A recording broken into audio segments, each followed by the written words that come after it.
ഇപ്പോൾ ഈ T20 പ്രധാനമായിട്ടും വിക്കറ്റ് ഇടുക എന്നുള്ളതിനപ്പുറം ഇപ്പോൾ 30 റൺസ് വിട്ടുകൊടുത്ത് 2 ഓവറിൽ 35 റൺസൊക്കെ വിട്ടുകൊടുത്തിട്ട് ഒരു വിക്കറ്റ് എടുത്തെന്ന് വെച്ചാൽ വിക്കറ്റിൽ വലിയ കാര്യമല്ല സത്യത്തിൽ. കാര്യം T20 എന്ന് പറഞ്ഞാൽ വിക്കറ്റിന് എന്നുള്ളതിനപ്പുറം റൺസ് കൺട്രോൾ ചെയ്യുക എന്നുള്ളത് T20 ബോളാണ് പ്രധാനമായിട്ട് അതിനകത്തൊരു ഘടകം. അപ്പോൾ അത് റണ്ണ് കുറച്ച് കൊടുക്കുക എന്നുള്ളത്. പക്ഷേ സംഭവിച്ചത് നേരെ തിരിച്ചാണ്. ജസ്പ്രീത് ബുംറയും അർഷദീപ് സിംഗ് ഒഴിച്ച് ബാക്കി എല്ലാ ബോളർമാരും വാരിക്കോരി സൗത്ത് ആഫ്രിക്ക കൊടുക്കുകയായിരുന്നു. എടുത്തു എന്നും പറഞ്ഞ് കൊടുക്കുന്ന ഒരു രംഗമായിരുന്നു നമ്മൾ കണ്ടത്.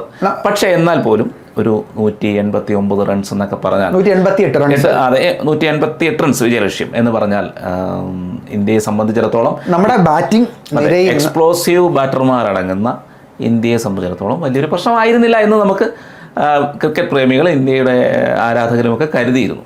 പക്ഷേ സംഭവിച്ചത് നേരെ ഓപ്പോസിറ്റാണ്.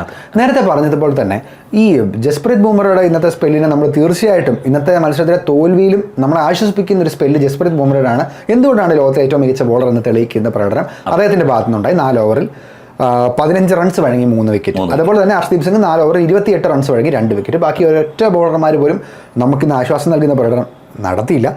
നമുക്ക് വേണ്ടി നല്ല പ്രകടനം സാധാരണ കാഴ്ചവെക്കാറുള്ള നമ്മുടെ വരുൺ ചക്രവർത്തി 4 ഓവറിൽ 47 റൺസ്.